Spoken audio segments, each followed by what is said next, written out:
स्वागत है। और साथियों, जो लास्ट टाइम सुनवाई हुई थी उसमें तमाम तरह के पहलू और वो निकल के आ रहे हैं क्वेरीज के, इसमें क्या होगा 1 तारीख को, क्या नहीं होगा, क्या ऑनगोइंग को इसमें लाभ मिल सकता है, क्या अपॉइंटेड को ही लाभ मिलेगा, क्या केवीएस वालों को लाभ मिलेगा, क्या राजस्थान वालों को लाभ मिलेगा, क्या पंजाब वालों को उत्तराखंड की 17% जो भर्ती है 70% वो कंप्लीट हो चुकी है, 30% रह गई है, क्या उनको लाभ मिलेगा। तो साथियों, अब ये बड़ा मैटर टिपिकल सा, इसमें क्या ही कहा जा सकता है, लेकिन जो अभी ऑर्डर आया उसमें ओनली अपॉइंटेड के लिए ही बोला है कि अपॉइंटेड को हम किस तरीके से डीएलएड के इक्वल कर सकते हैं। क्योंकि जस्टिस धूलिया ने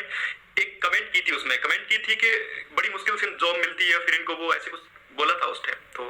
बिल्कुल बड़ी मुश्किल से जॉब मिलती है। इसके लिए जवाब मांगा है यूनियन ऑफ इंडिया से, तो इसमें जवाब एनसीटी और यूनियन ऑफ इंडिया दोनों को देना चाहिए। एनसीटी को जवाब किस तरीके से देना चाहिए इसकी अपन चर्चा करेंगे, और यूनियन ऑफ इंडिया को किस तरीके से जवाब देना चाहिए इसमें, जिससे बीएडधारी जिन्होंने इस डेट से 11 अगस्त 2023 से पहले बीएड किया है वो प्राथमिक शिक्षक भर्ती के लिए एलिजिबल रहे। इसके लिए एनसीटी क्या कर सकती है और किसको वकील उतारना चाहिए, किसको नहीं उतारना चाहिए, बिल्कुल इस पर अपन चर्चा करेंगे। जो एनसीटी को क्या जवाब देना चाहिए इस पर अपन चर्चा करते हैं। एनसीटी को जवाब देना चाहिए कि इस तरीके से हमारे पास डिस्प्यूटेड मैटर आए थे, मतलब यूनियन ऑफ इंडिया ने इस तरीके से हमने बीएड को शामिल किया,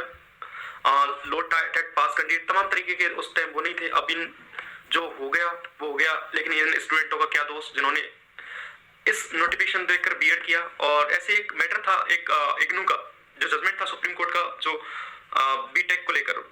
लेकिन बाद में उनको सुप्रीम कोर्ट ने उनको लाभ दिया था, उनको बीटेक इक्वल माना था, कोई फर्जी यूनिवर्सिटी ऐसी कुछ था सिस्टम, लेकिन उन स्टूडेंटों की उसमें कोई गलती नहीं थी, तो उनको इक्वल माना गया था। ऐसे कुछ लाभ देना चाहिए, क्योंकि कैरियर के 5 साल अहम होते हैं। वो 5 साल कहाँ से आते हैं ये सुप्रीम कोर्ट को बताना चाहिए वहां पे, एनसीटी को जाके, और यूनियन ऑफ इंडिया को बताना चाहिए। तुषार मेहता या कोई और जाए एनसीटी की तरफ से, या तुषार मेहता को ही बताना चाहिए जो एसजी है सॉलिसिटर जनरल, कि एक कैरियर के स्टूडेंट के 5 साल कहाँ से आते हैं। इसमें गलती किसी की भी हो, यूनियन ऑफ इंडिया की हो या फिर एनसीटी की हो, लेकिन उन स्टूडेंट निर्दोष हैं, उनको कुछ इस मामले में पता नहीं कि गजट किस तरीके से बनाया है, क्या बनाया गया। लेकिन इस बार जो 13 मार्च की जो सुनवाई हुई थी उसमें जस्टिस धूलिया का एकदम हृदय परिवर्तन सा दिखा था। उसमें जस्टिस धूलिया बड़े उदार बात दिख रहा था उनके अंदर के, कहीं ना कहीं उनके मन में था कि बीएड को रखना है। लेकिन साथियों ऐसा लग रहा है कि अपॉइंटेड बचने की पूरी संभावना है। उसके लिए आपको जो भी अपॉइंटेड साथी हैं जहां से भी आपके लिए कर रहे हैं, चाहे वो यूपी के हो, बिहार के हो, या फिर बस बंगाल के हो, किसी के हो अपॉइंटेड हो चुके हैं, वो अपने साथियों का सहयोग करें और सीनियर एडवोकेट लाने के लिए हर तरीके से प्रयास करें, बड़े से बड़े सीनियर एडवोकेट रखें, और आप गजट को बचाने के लिए या फिर अपॉइंटेड अपनी नियुक्तियों को बचाने के लिए प्रयास करें।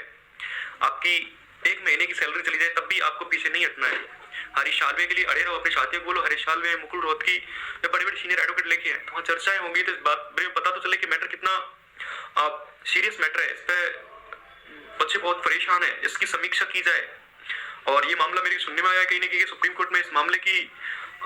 जो भनक है वो सीजीआई तक पहुंच गई है। सीजीआई इस मामले को संज्ञान में लेकर आज बता रहे कोई कुछ चल रहा है सुप्रीम कोर्ट के अंदर, तो देखो उस मैटर को लेकर क्या निकलता है और क्या नहीं आता है, ये बातें क्या निकल के आती है। तो आप जो भी है जुड़े रहिए, और आप नए हैं तो मेरे यूट्यूब चैनल को सब्सक्राइब कर लिए, और सभी साथियों तक बीएड की उन तक